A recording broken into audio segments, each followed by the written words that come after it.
Hey YouTube, welcome back to my channel, Madam Winnell. This is a special video. It's been a long time since I've checked in. Residency has started. It's going on 4 months of residency, and this is the perfect time to give an update. And so I decided to do this video to talk about the good, the bad, and the ugly parts of residency. So let's get right into it. So starting off with the good.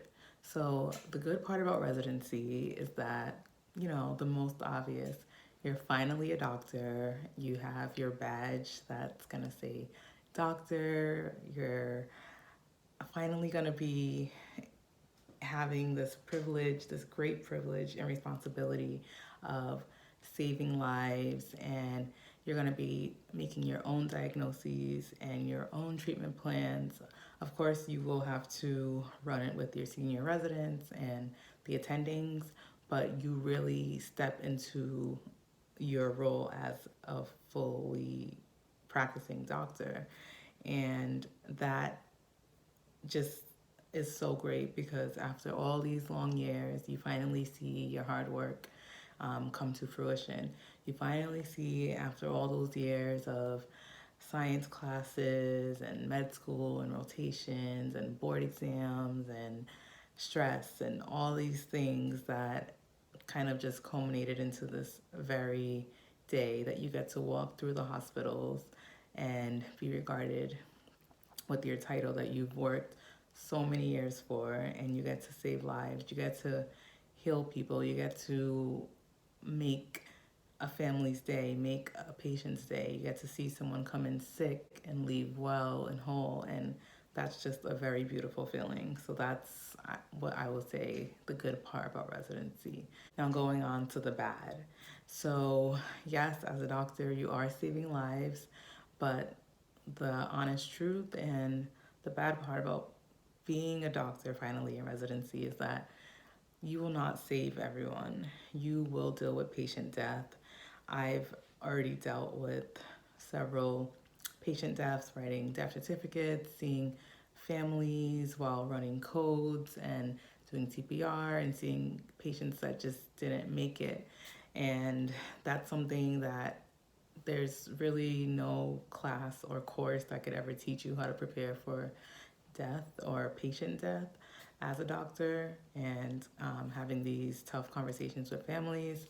So I would say that is a really sad part, and I won't say that it's bad because it's a part of life, but it's something that kind of sticks with you. Like, you remember some of these patients, and then eventually, which I do think is a little bad, is the fact that we see so much death and we don't really have much time to process it, and we kind of just go on with our day and with our lives because it's kind of a part of the job.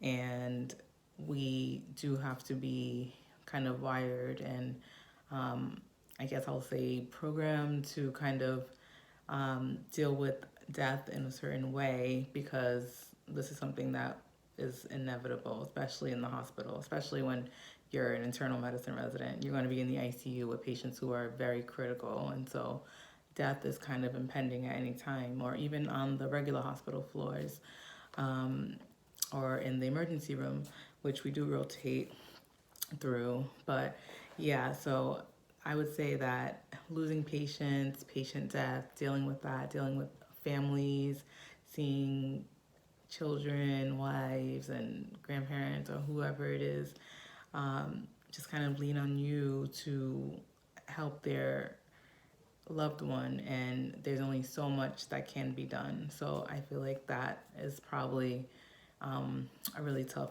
thing that you have to deal with in residency. Another thing that I would say is uh, would go into this bad category is the fact that you will encounter patients who have lower income or who are underinsured or non-insured, and you, or patients that have insurance, but you'll see the limits, or the restricting limits of insurance practice, and sometimes insurances don't allow doctors to give the best care because certain things are just not covered.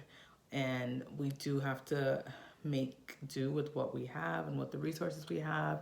And sometimes patients won't be eligible for certain, whether it's like medications or certain high end treatments or certain high end like rehab centers or whatever it may be. There's things that are kind of beyond our control because unfortunately we live in a capitalistic society. Our insurance companies really and truly like run the health industry. It's not the doctors or the people who are actually saving lives. It's a lot of millionaire execs who are calling the shots and saying who gets to get what, who can do this, and a lot of things are just out of our hands.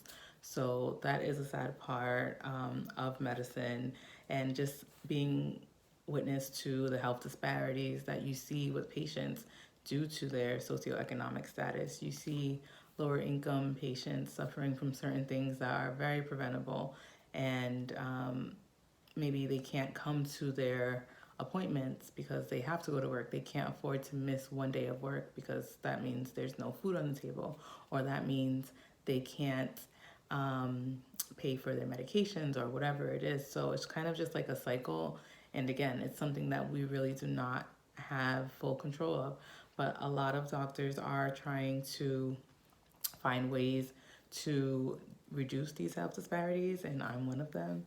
So, yes, so that's definitely something that would definitely go into the bad category of residency is the fact that you want to do more and you wish you could do more, but certain things are out of our scope or just out of our limitations of what we can do on a systemic level.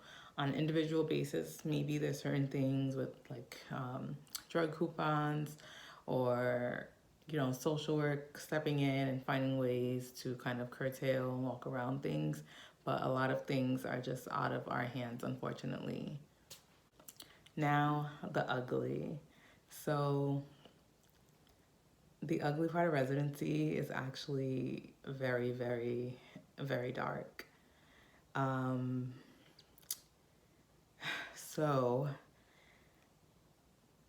what I will say is that it's something that I don't think a lot of people talk about, and I do want to talk about it because this is something that's very important. This is something I've been talking about even as a medical student, and I think it's something that we should be being more vocal about and not hiding um, the truth about the realities of what residents go through and everything. But I will be sharing the ugly part of residency on my Patreon. You can see the link in the bio, and I will be further discussing this dark part of residency that nobody talks about.